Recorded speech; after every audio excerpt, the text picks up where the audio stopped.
¿Qué tal, amados de mi Padre? ¿Cómo estamos? Sean ustedes muy bienvenidos. Muchas gracias por estar aquí en esta hora todos juntos.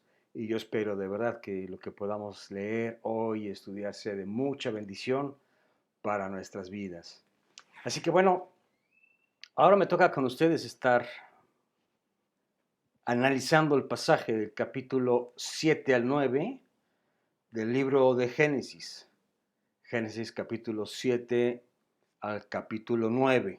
Como siempre ya sabemos, no nos va a dar tiempo. Ya esto no es nuevo, ¿verdad?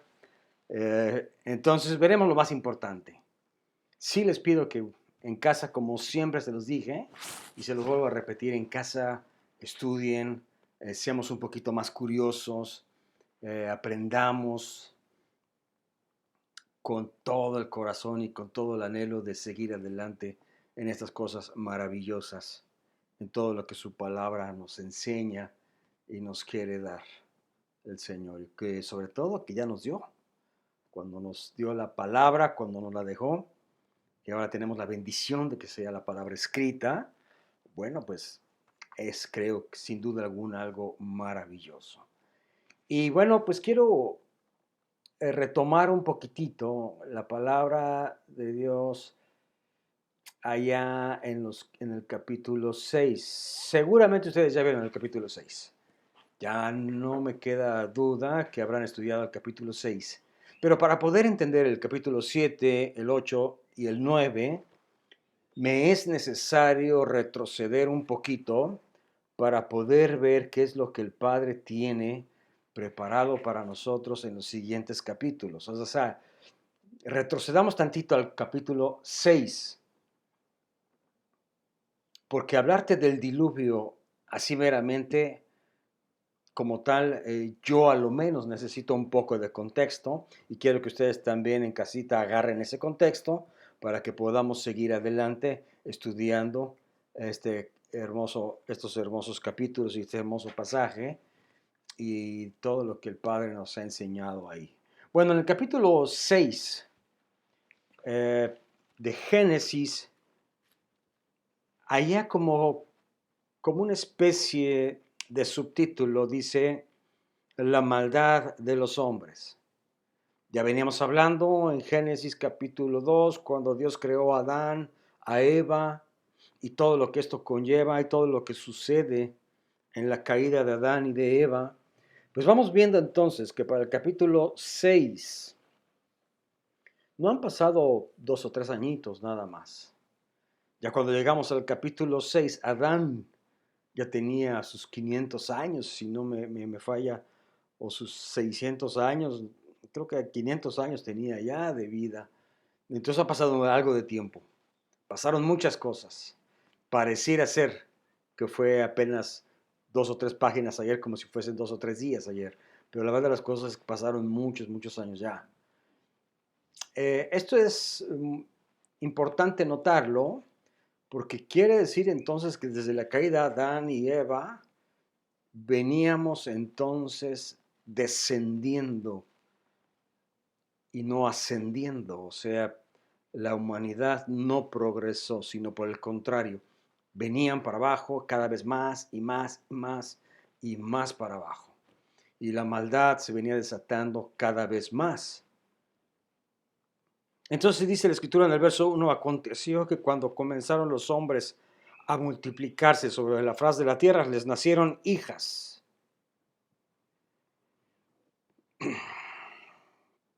Que viendo los hijos de Dios que las hijas de los hombres eran hermosas, tomaron para sí mujeres, escogiendo entre todas.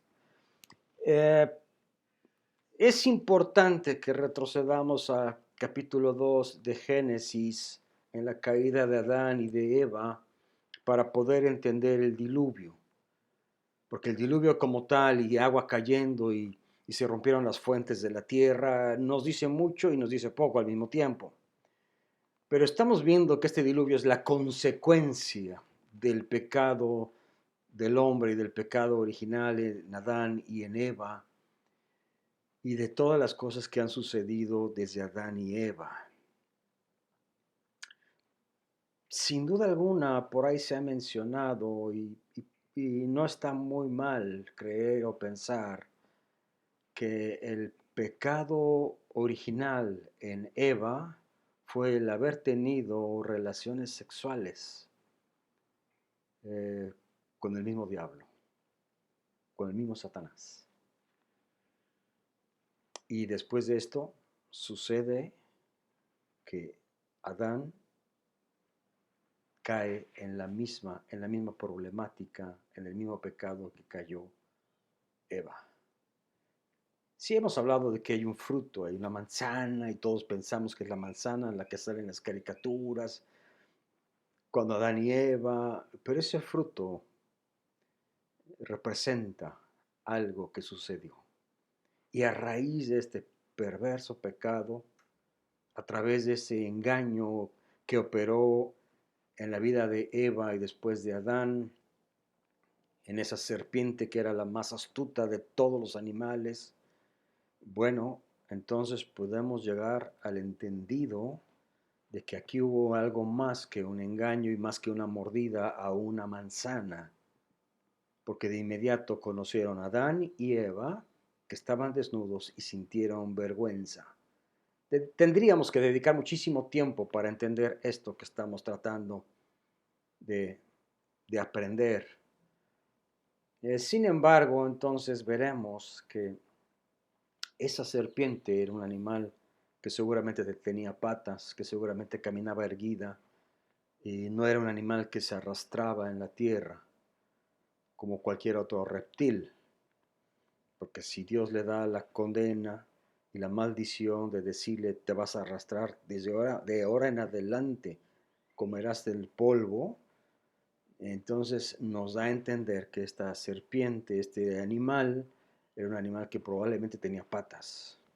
Y bueno, el detalle está en que Adán y Eva fueron seducidos y cayeron en un terrible pecado. Y además de todo esto, la Biblia menciona que había gigantes en la tierra.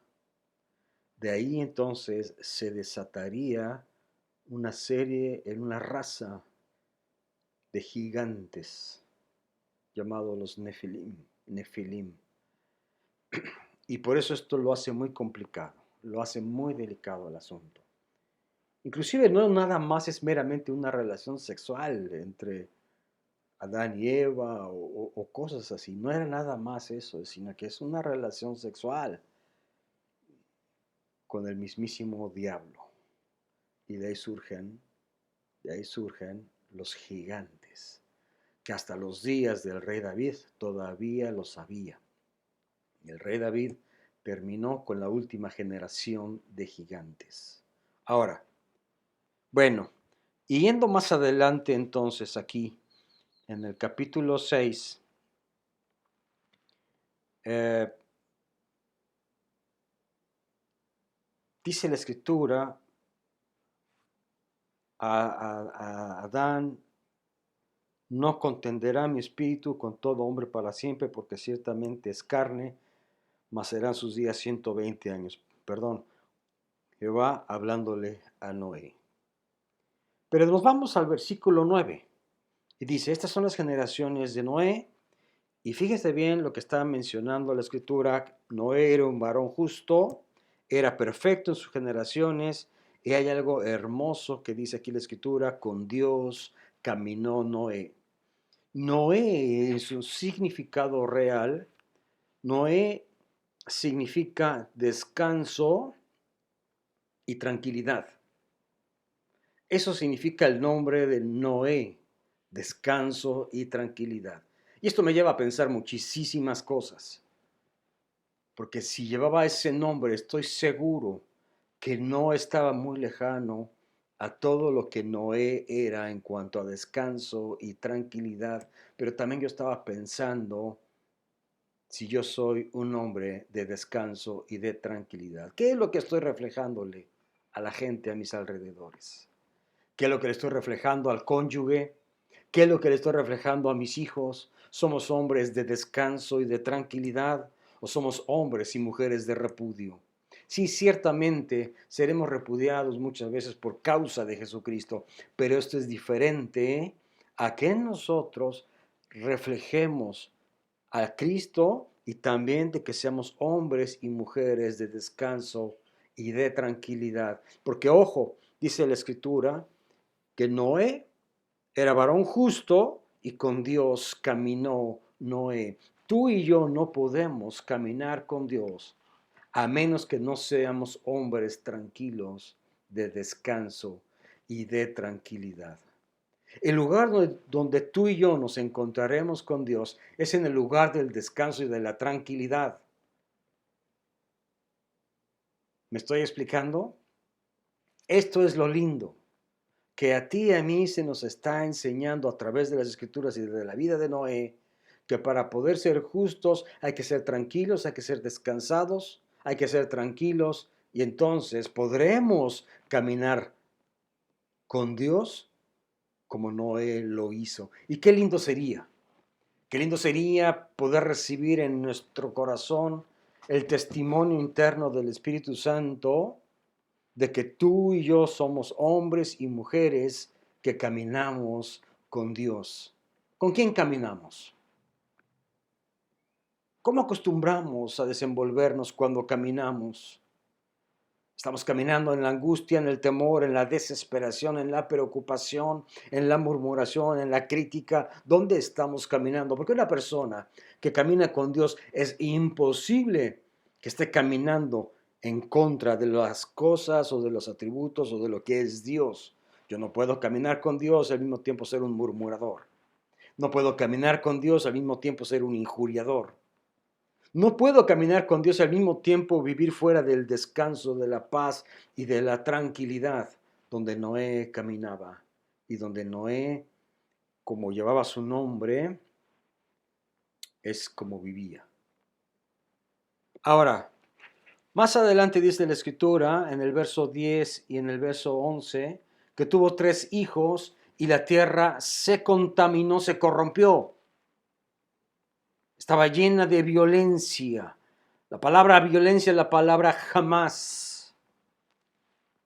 Me llama la atención que de inmediato menciona los 3 hijos de Noé y al mismo tiempo menciona que la tierra estaba corrompida. Me hace pensar entonces en Job, ¿no? Porque Job era un varón justo, temeroso de Dios, apartado del mal, pero sus hijos no caminaban como caminaba Job. Creo que se repetía aquí, o más bien, esa es la historia que se repitió en Job. Noé era un varón justo, caminaba con Dios, pero su familia no necesariamente caminaba con Dios. Porque la escritura me está enseñando, me remite a pensar muchas cosas cuando dice que tuvo 3 hijos y de inmediato no termina el versículo y dice, y se corrompió la tierra. Estaba llena de violencia. En los versos 12 al 13 dice, toda carne se corrompió y cuando existe la corrupción, entonces Dios decide el fin de toda carne. Toda la tierra estaba en corrupción, en pecado, en violencia, y Dios, dice la Escritura, decide el final. Y entonces le dice a Noé, prepárate un arca. Ahora, en el verso 17, dice la Escritura, yo traigo un diluvio. Ojo, hasta entonces no había llovido. Pero el arca tiene muchas cosas que ver y muchas cosas nos está enseñando el arca. El arca es la figura de la salvación, el arca es la figura de Dios, no es Dios, cuidado. Para que un arca pueda funcionar o servir o sernos útil, necesita agua. Un arca no funciona o sería tonto o ridículo tener el arca en una montaña o en un sembradío. No. Cuando hablamos de un arca, entonces estamos hablando que obligadamente necesitamos agua, y el agua es sin duda alguna la figura del Espíritu Santo. El arca es la figura de Dios, ojo, no es Dios, es meramente una figura, una manera de ilustrar la salvación. La salvación a nuestras vidas viene solamente a través de Dios. No viene a través de ninguna religión, sino a través de Dios. Y Dios, utilizando unos símbolos perecederos como el arca, nos está tratando de introducir y nos está tratando de meter o de llevarnos al lugar donde deberíamos de entender tú y yo que solamente seremos salvos a través de Dios.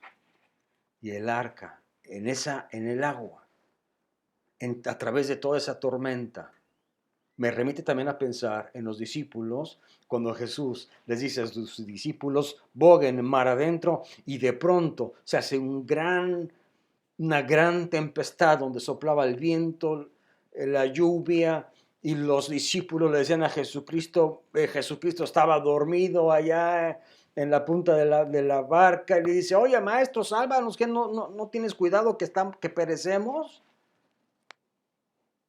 Y Jesús estaba descansando, Jesús estaba durmiendo, Jesús estaba probando a sus discípulos, Jesús hizo subir a sus discípulos a esa arca a propósito, para que vieran que solamente la salvación venía a través de Dios, otra vez reflejada en ese barco, donde venían los discípulos, el agua, la furia del Espíritu Santo contra toda la corriente doctrinal que venía y de la cual estaban siendo azotada y confundida la iglesia, especialmente los discípulos, el maestro otra vez rescatando y salvando a sus discípulos a través del agua, a través del barco. Pero aquí se utilizan los mismos elementos. Estamos viendo que en paralelo, en dos porciones y dos partes de la escritura diferentes, se utilizan exactamente los mismos elementos para hablarnos de salvación y para hablarnos de esa furia, de ese enojo de Dios sobre el pecado, sobre la injusticia y sobre todo lo que se manifiesta en este mundo. Ahora, vamos más adelante. Bueno, el arca medía 300 codos, o sea, 137 metros. Más o menos 500 vagones de ferrocarril. Más o menos 500 vagones. Eso medía el arca. Desde luego Noé era carpintero. Noé no construyó un arca como por arte de magia. Noé era un buen carpintero y sabía lo que estaba haciendo. Construir esta arca llevó más de 100 años. Llevó 100, 120 o 130 años por ahí la construcción de esta barca. En esos años que duró la construcción de la barca, nadie se arrepintió. Es cuando dice la Escritura que el Padre tuvo paciencia, esperando a que alguien se arrepintiera, porque Noé fue pregonero de justicia. Noé, al mismo tiempo que trabajaba y construía, pregonaba la justicia de Dios, pero nadie le creyó, nadie se agarró de esas palabras, nadie las pudo creer, nadie quiso soltar su vida de depravación, de mentira, de pecado, y no funcionó. Dios esperó todavía todo este tiempo para que existiera alguien más que pudiera subirse a esa barca y nadie subió. Qué tremendo, ¿verdad? Ahora, más o menos esto es lo que pasa en el capítulo 6, ¿cierto? Ahora, vámonos al capítulo 7. Y vamos a leer el capítulo 7, versos del 1 al 7 precisamente. Y dice así, dijo luego Jehová, no entra tú y toda tu casa al arca. A ti te he visto justo delante de mí en esta generación. De todo animal limpio tomarás 7 parejas, macho y hembra, más de los animales que no son limpios, una pareja de macho y su hembra, y también de las aves de los cielos, 7 parejas, macho y hembra, para conservar viva la especie sobre la faz de la tierra, dice así la escritura. Verso 4. Porque pasados aún 7 días, yo haré llover sobre la tierra 40 días y 40 noches, y raeré de sobre la faz de la tierra a todo ser viviente que yo hice, dice Jehová. 40 días y 40 noches de diluvio, 40 días y 40 noches eh, eh, donde Jesús mismo fue tentado, ¿verdad? Antes de llegar a la tentación en el desierto, ayunó y lloró 40 días. Moisés también ayunó, lloró 40 días.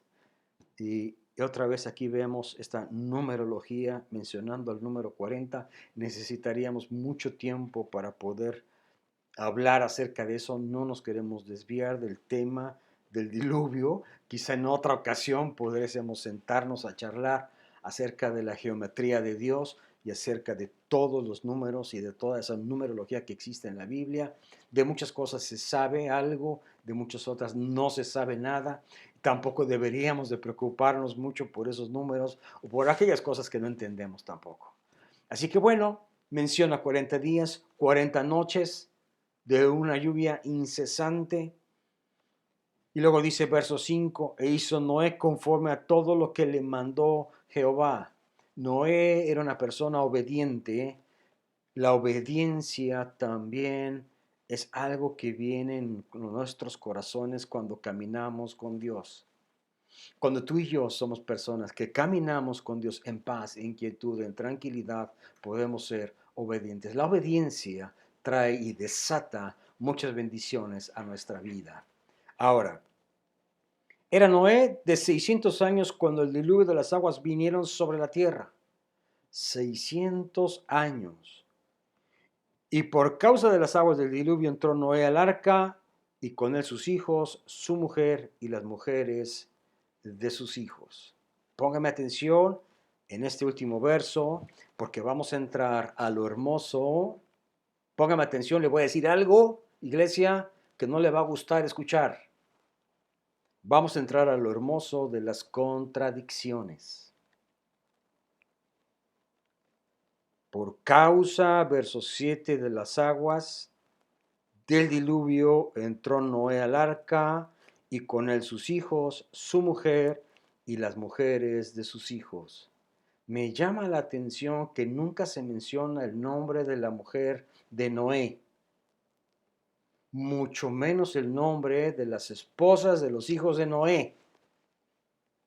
Sí se menciona el nombre de los 3 hijos y de Noé, claro está, pero de las damas no se sabe nada y no se menciona nada de ellas. Me cuesta trabajo pensar en ello, y yo estoy seguro que ni los hijos de Noé, ni la mujer de Noé, ni mucho menos las esposas de los hijos estaban al nivel de Noé. No lo estaban.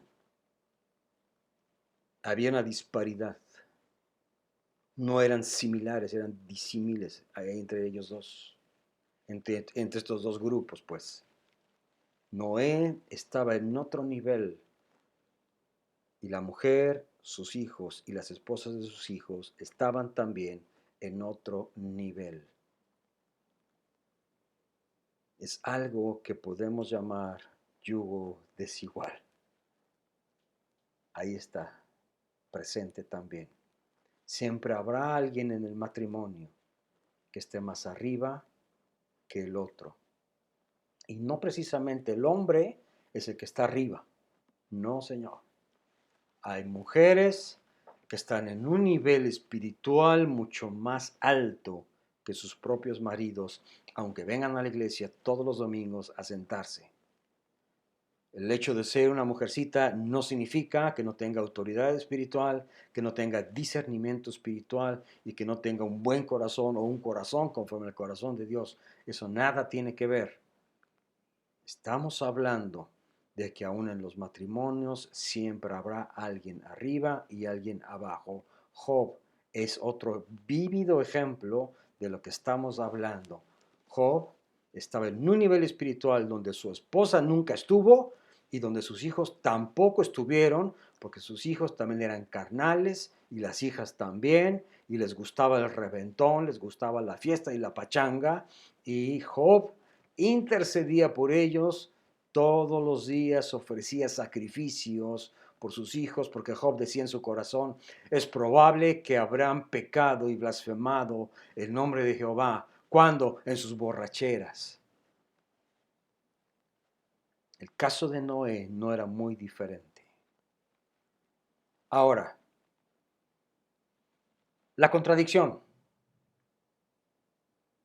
o lo que muchos llamarían como una contradicción por no conocer las Escrituras y por no leer las mismas. Quiero que me acompañes, iglesia, a Ezequiel, a Jeremías, Lamentaciones de Jeremías, y luego está el libro de Ezequiel. A chispas, mi Biblia no trae Jeremías. Ah, no es cierto, sí lo trae. Ahora, fíjate bien, Ezequiel capítulo 14. Veníamos hablando entonces de Noé, de Job, pero ahora vamos a hablar de otro personaje que se nos atraviesa en el camino, que es Daniel. Y vamos a hablar además del concepto que Dios tenía de estos tres varones y de nadie más en la historia de la humanidad, desde los días de la creación de Adán y Eva hasta el último día de la existencia, donde un varón o una mujer se paran en este planeta, no va a haber varones como ellos. Vámonos al capítulo 14 del libro de Ezequiel y quiero que empecemos a leer en el versículo 12 que dice así.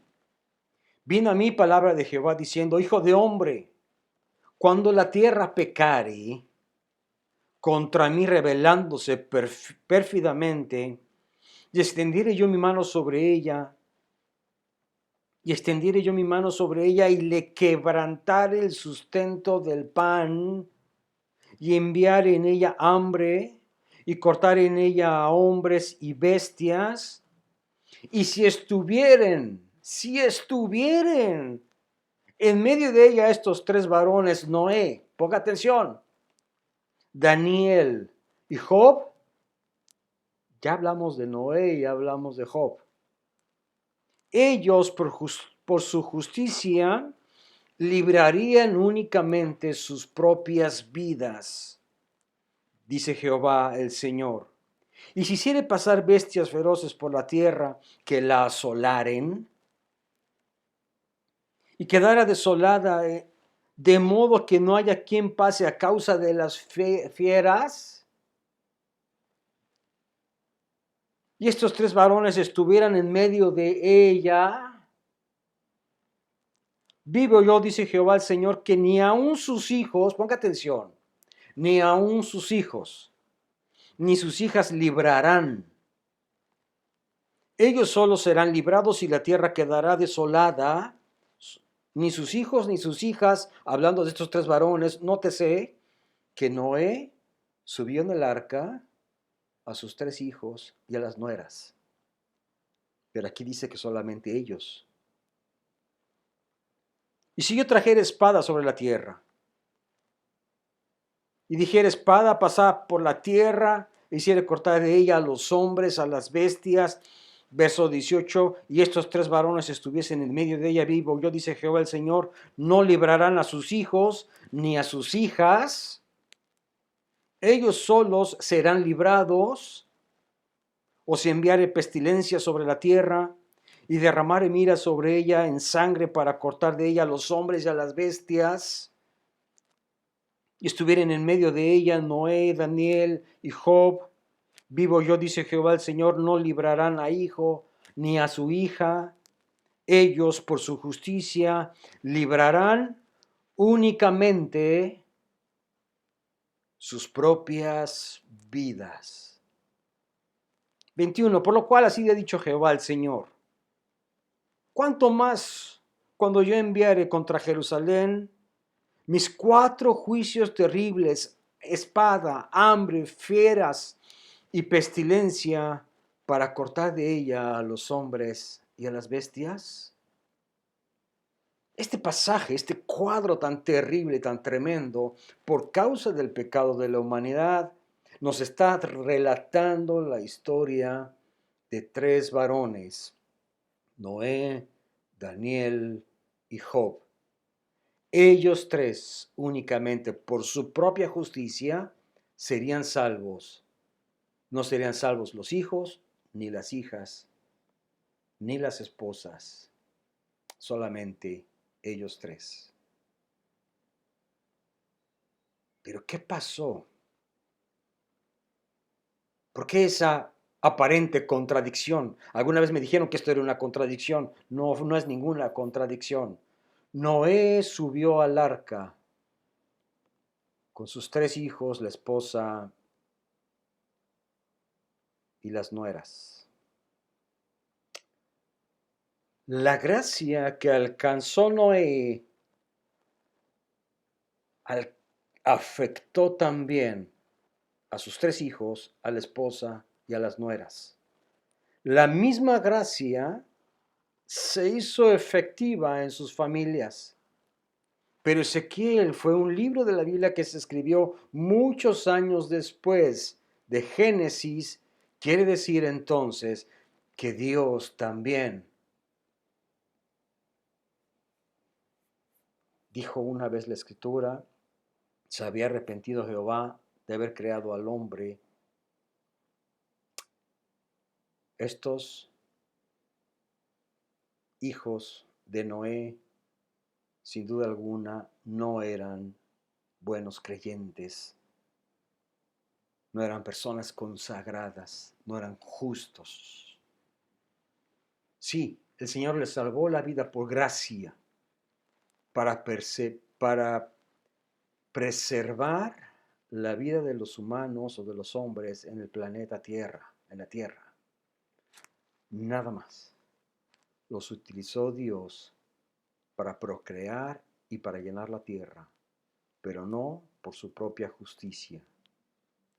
Lo hermoso de la contradicción aquí, que no es una contradicción, es que Noé, Daniel y a Job le sucedió lo mismo. Solamente ellos 3 librarían sus vidas de cualquier catástrofe, de cualquier juicio divino, de cualquier castigo, de aquellos 4 juicios que menciona Ezequiel 14:21. Solamente Noé, Daniel y Job serían salvos. Entonces, si alguien quiere ver una contradicción en todo esto, yo diría que es una hermosa contradicción entender que Dios nunca se equivoca, nunca. La gracia algunas veces podrá alcanzar a otros a través de ti, a través de nuestra justicia, no lo sé, pero a través sí de nuestro caminar con Dios. Noé, como un varón de paz, de tranquilidad, caminaba con Dios, era un hombre de reposo.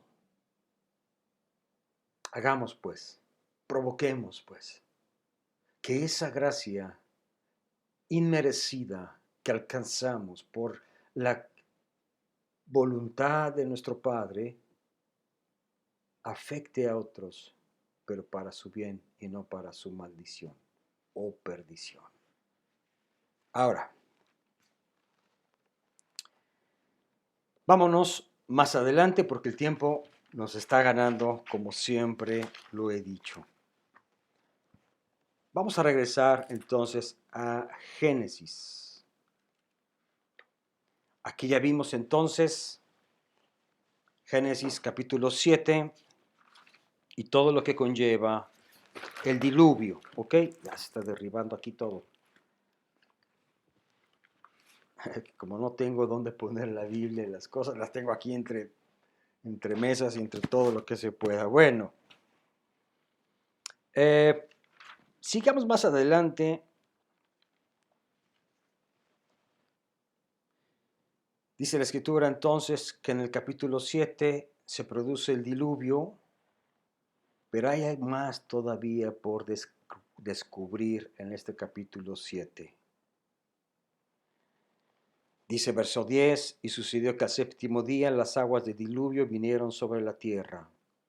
En el año 600 de la vida de Noé, en el mes segundo, a los 16 días del mes, en aquel día fueron rotas todas las fuentes del gran abismo y las cataratas de los cielos fueron abiertas y hubo lluvias sobre la tierra 40 días y 40 noches. En ese mismo día entraron Noé, Sem, Cam y Jafet, hijos de Noé, la mujer de Noé, quién sabe cómo se llamaba, y las 3 mujeres de sus hijos, quién sabe cómo se llamaban. Todos entraron al arca, ellos, todos los animales silvestres, todas las especies, etcétera, etcétera. Y dice verso 15, vinieron pues con Noé al arca de 2 en 2 y toda carne donde había espíritu de vida. 16, y los que vinieron, fueron macho y hembra de toda carne y vinieron como Dios lo había mandado. Y pasaron 7 días. Nadie de los hombres o de las mujeres ajenos a la vida de Noé subieron al arca. Ya empezaba el diluvio, todos los animalitos empezaban a subir al arca, la puerta abierta. Alguien podría haberse arrepentido, caray. Alguien pudo haber creído a las palabras de Noé como un pregonero de justicia, pero nadie creyó. Y dice ahí verso 16, Jehová cerró la puerta.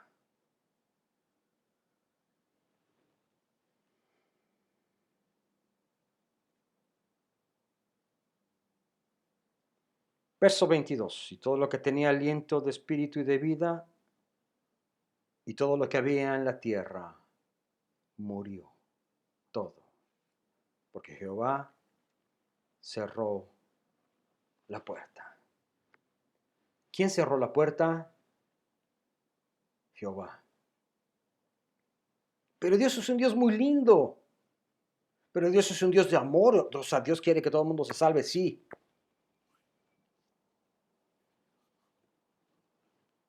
Dios fue paciente y misericordioso. Dios no quería que nadie se perdiera. Dios hizo un llamado al arrepentimiento para que subieran al arca. No hubo nadie que irrumpiera y quisiera entrar al arca a fuerza. Ya una vez que están viendo todo el panorama, ya empezaba la lluvia, el clima estaba cambiando poco a poco. Nadie subía, más que Noé, su familia y todos los animalitos. Nadie quería dejar su pecado. Todos querían seguir viviendo la vida de desenfreno, de desilusión. Toda esa vida de pecado, de lujuria, de lascivia y todo lo que había, nadie la quiso dejar. Y Noé siguió adelante hasta que Jehová cerró la puerta. Ahora, capítulo 8. Vamos al capítulo 8. Yo creo que nos vamos a seguir un poquito. Es probable eh, esta clase sea un poquito más corta. Llevamos apenas 40 minutos. Yo creo que nos seguimos para terminar y hagamos solamente un video. Las clases pasadas, en segundo año, estuve haciendo 2 videos. Pero creo que esta es una historia que todos conocemos. Nadie de ustedes, estoy seguro, le es ajeno lo que estamos leyendo. Sin embargo, bueno, nos toca ver este pasaje en la Escritura como parte del tema del tercer año de su licenciatura. Así que bueno, vamos a seguir adelante. Dice el capítulo 8, verso 1, se acordó Dios de Noé. Cuando hablamos y tratamos de entender la palabra o el verbo se acordó, no significa que Dios necesitaba una secretaria. No significa entonces que alguien le dijo, oye Jehová, allá abajo está Noé, acuérdate que está en el arca, no se te vaya a olvidar y luego se nos queman los frijolitos, hombre, o se nos quema la carne, las tortillas. No, no es así, son antropomorfismos, acuérdense.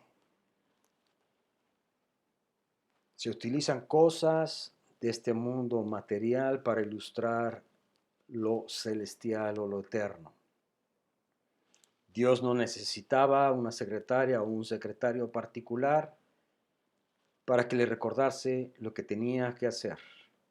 Entonces se utiliza la palabra se acordó Dios de Noé como una forma de expresión, como una forma de narrar lo que estaba pasando y cómo es cuando Dios decide actuar otra vez y se le menciona como algo que se acordó.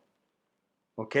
Y dice ahí la escritura, se acordó Dios de Noé y de todos los animales, de todas las bestias que estaban con él en el arca, e hizo pasar Dios un viento sobre la tierra y disminuyeron las aguas. Y más adelante en el verso 6, el verso 6 dice así la escritura, sucedió que al cabo de 40 días abrió Noé la ventana del arca que había hecho.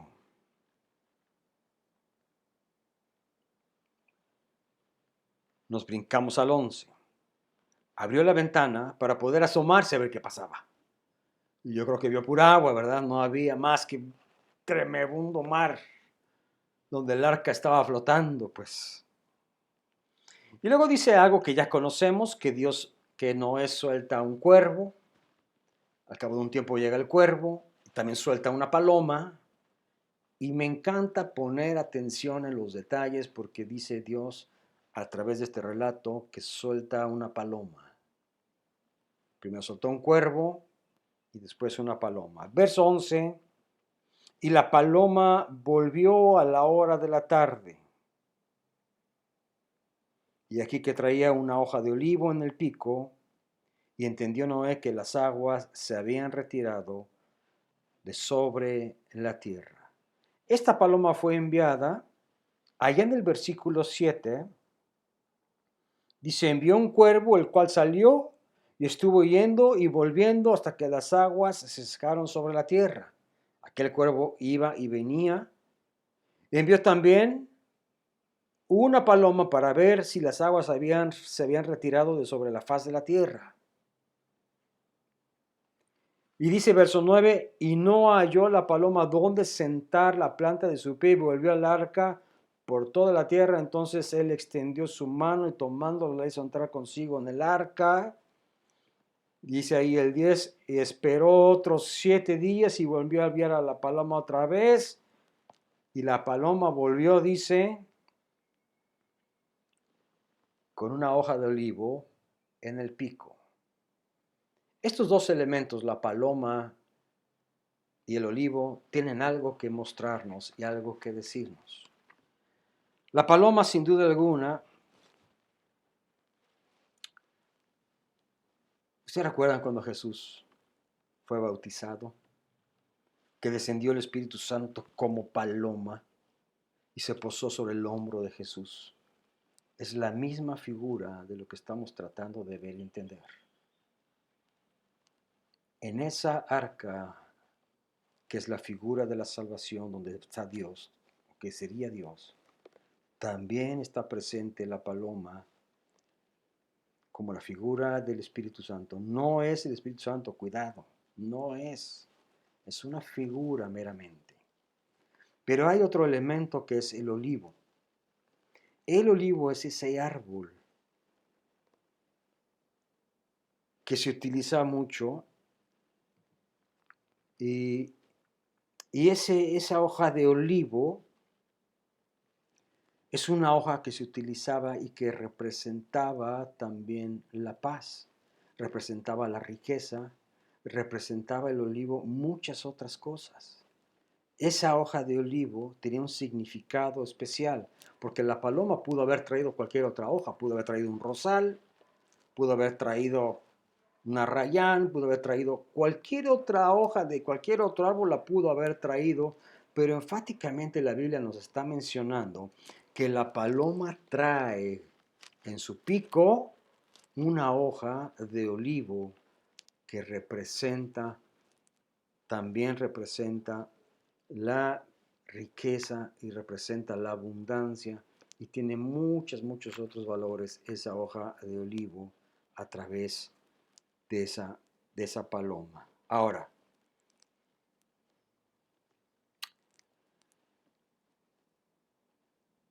hay algo más que me está inquietando.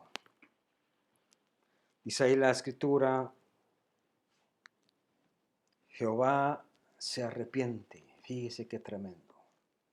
El Padre de misericordias. No quiere decir que dijo, ay chispas. Recuerden que estamos hablando de antropomorfismos. Son palabras, sucesos, cosas o circunstancias que se utilizan para poder ilustrar algún mensaje o alguna enseñanza,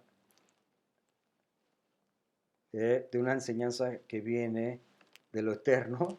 Se utiliza algo perecedero para poder ilustrar algo eterno, porque no habría palabras para poder hacerlo.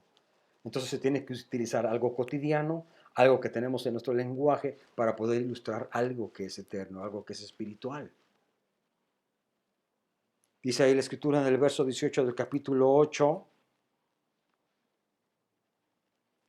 Entonces salió Noé y sus hijos, su mujer y las mujeres de sus hijos con él.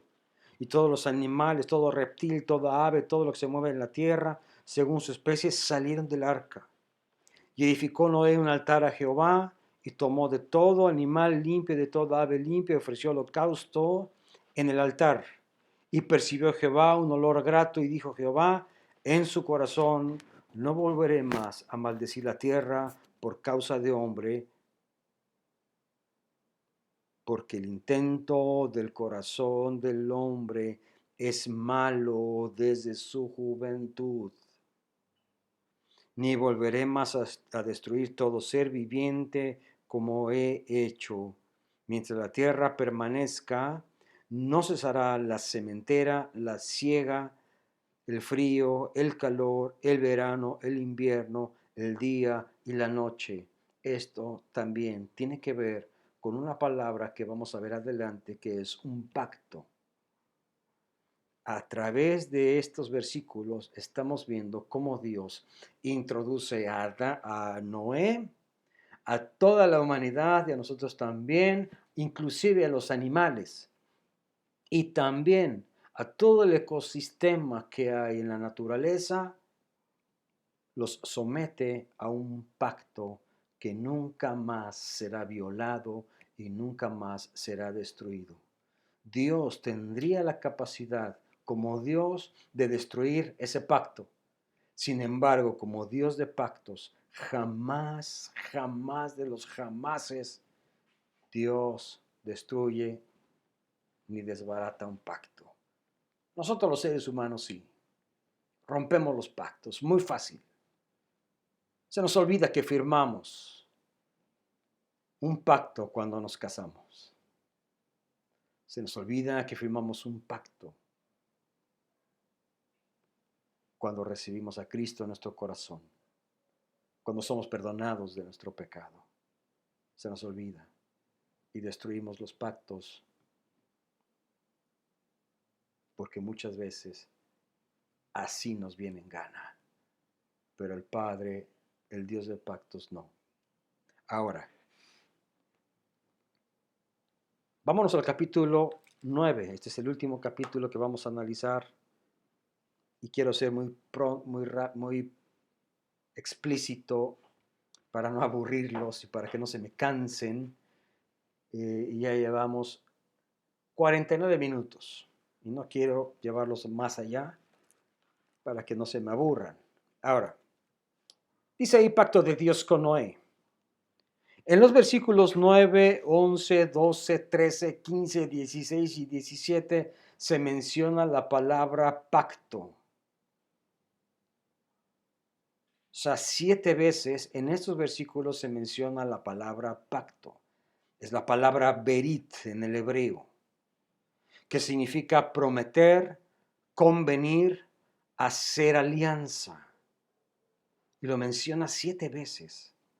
Dios, el Dios de pactos, hace una alianza con Noé, contigo y conmigo, de que va a haber un pacto que jamás se va a quebrantar, ni jamás se va a violar ni a romper, por lo menos en lo que a Dios se refiere. Por eso ya sabemos que después de este diluvio aparece el arco, que todos le llamamos el arco iris, que es la señal de ese pacto. Ya lo sabemos, ¿verdad? Ya lo hemos visto, lo hemos leído muchas veces. Pero algo bien lindo y bien importante es notar que Dios es un Dios de pactos. Dios nunca rompe ni quebranta ninguno de sus pactos que ha hecho con los seres humanos. Ahora, hay otro suceso tremendo aquí. Con esto quiero terminar. El capítulo 9, en el verso 18 en adelante, nos menciona del pecado de Noé. Oiga, me viene un varón justo que caminaba con Dios, celebra una fiesta en casa. Dice ahí, verso 18, los hijos de Noé que salieron del arca fueron Sem, Cam y Jafet, y Cam era el padre de Canaán. Esos 3 son los hijos de Noé, y de ellos fue llena la tierra. Fíjese bien.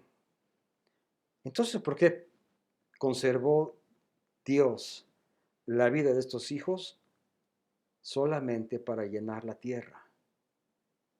Conste que en Ezequiel ya dijimos que solamente Noé, Daniel y Job salvarían sus vidas. Dios volvió a corroborar la hipótesis que él tenía o lo que él sabía acerca de los seres humanos, que somos pecadores desde nuestra juventud, desde nuestra temprana edad, desde que nacimos del vientre de nuestra madre, desde los días de Adán y Eva. Dios vio en los 3 hijos de Job, en sus nueras, en sus hijos, en la esposa también, pecado, pecado y pecado. Esa palabra horrenda de la que no nos gusta hablar, no nos gusta mencionar la palabra pecado. Es una palabra que se nos hace religiosa, una palabra que nos suena a algo anticuado, a algo que nos humilla. La palabra pecado ha estado latente porque lo llevamos dentro de nosotros. Y dice aquí este relato, verso 20, después comenzó Noé a labrar la tierra y plantó una viña. Y bebió del vino y se embriagó y estaba descubierto en medio de su tienda, estaba desnudo. Y Cam, padre de Canaán, vio la desnudez de su papá, de su padre, y lo dijo a sus 2 hermanos que estaban fuera. Entonces Sem y Jafet tomaron la ropa y la pusieron sobre sus propios hombros, y andando hacia atrás cubrieron la desnudez de su padre, teniendo vueltos los rostros, y así no vieron la desnudez de su papá. Y despertó Noé de su embriaguez, y supo lo que había hecho su hijo, el hijo más joven. Y dijo, maldito será Canaán. No dijo Cam. Cam es el padre de Canaán. Siervo de siervos serás de sus hermanos. Y dijo más, bendito por Jehová sea Dios Sem, y sea Canaán su siervo. Engrandezca Dios a Jafet, y habite en las tiendas de Sem, y sea Canaán su siervo. Y vivió Noé después del diluvio 350 años más, o sea, 950 años, y fueron todos los días de Noé 950 años, y murió. Este terrible relato de este suceso, donde los hijos de Noé, especialmente Cam, no respeta la autoridad de su padre y lo ve desnudo. Y yo alguna vez llegué a escuchar otras hipótesis aún mucho más delicadas acerca de la desnudez del padre. Y no quiero entrar en detalles porque volvemos a lo mismo, tendríamos que dedicarle mucho tiempo para rascarle y tomar alguna vereda y aprender más y más y más y más. Y no sería el tema. El tema de hoy es el diluvio y la vida después del diluvio. En estos 3 capítulos que ya vimos así de una forma muy rápida, pero sin embargo ya vimos cómo la desnudez a través de un descuido de Noé por su borrachera llevó también al pecado de uno de sus hijos.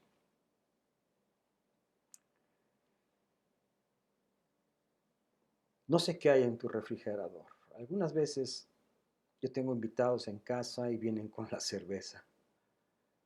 Mira, yo no tengo nada en contra, de verdad. Pero a veces tenemos que tener cuidado qué hay en el corazón de nuestros hijos. Ahora veo por qué en Ezequiel 14 solamente Jehová se refiere a Noé, a Daniel y a Job como los únicos que salvarían su vida. Porque la aparente contradicción es que Noé metió a sus hijos al arca y fueron salvos de una terrible desgracia. Pero en Ezequiel dice solamente, basta. No más familiares, no más hijos, no más hijas, qué terrible. Solamente Noé, Daniel y Job, estos 3 varones, únicamente por su justicia librarán sus propias vidas. Aquí está la enseñanza. Solamente ellos 3, por su justicia. Qué lástima, qué terrible que no hubo un hombre o alguna otra mujer de todos los miles y millones de personas que han existido desde los tiempos de Adán y de Eva hasta el día de hoy, hasta el día de la segunda venida de Cristo. Nadie más entrará en esa tercia donde estuvieron estos 3 varones, que solamente ellos por su justicia salvaron su propia vida. Creo que hay una enseñanza tremenda, hay una advertencia terrible también. Hay una invitación a hacer conciencia de lo que es nuestro pecado, para que lo odiemos, para que entendamos que todos somos pecadores y hemos estado destituidos de la gloria de Dios, donde no hay ni bueno ni malo, todos estamos al mismo nivel. Todos hemos sido pecadores desde el principio, pero dice la Biblia, para esto apareció el Hijo de Dios, para deshacer las obras del diablo. Tú y yo ahora estamos caminando en la gracia. Tú y yo ahora estamos aprendiendo que si queremos ser un varón como Noé, tenemos que ser varones quietos, reposados, tranquilos, varones de fe, hombres y mujeres de fe, para poder caminar con Dios. Y yo estoy seguro que esta gracia, de la que ahora somos merecedores a través del sacrificio de Jesucristo, esta gracia podrá alcanzar a muchos más, no nada más a nuestros hijos, sino a la gente que nos rodea también. Podemos invitarlos a que vengan al arca, podemos invitarles al arrepentimiento. Sí, creo que eso deberíamos hacer. Pablo exhorta a Timoteo y le dice, no te olvides de tu obra de predicador, o sea, de evangelista, no te olvides, no dejes el evangelismo.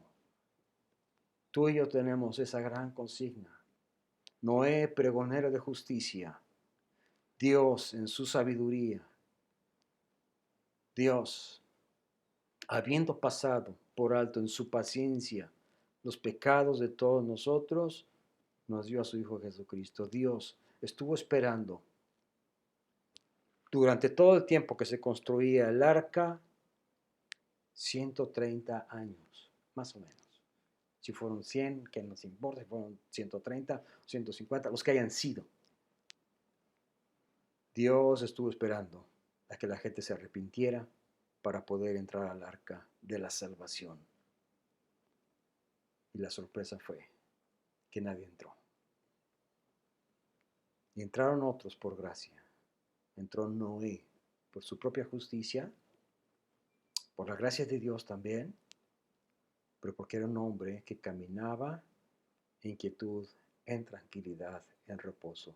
La invitación es esa para ti y para mí. El que tenga oídos para oír, que oiga.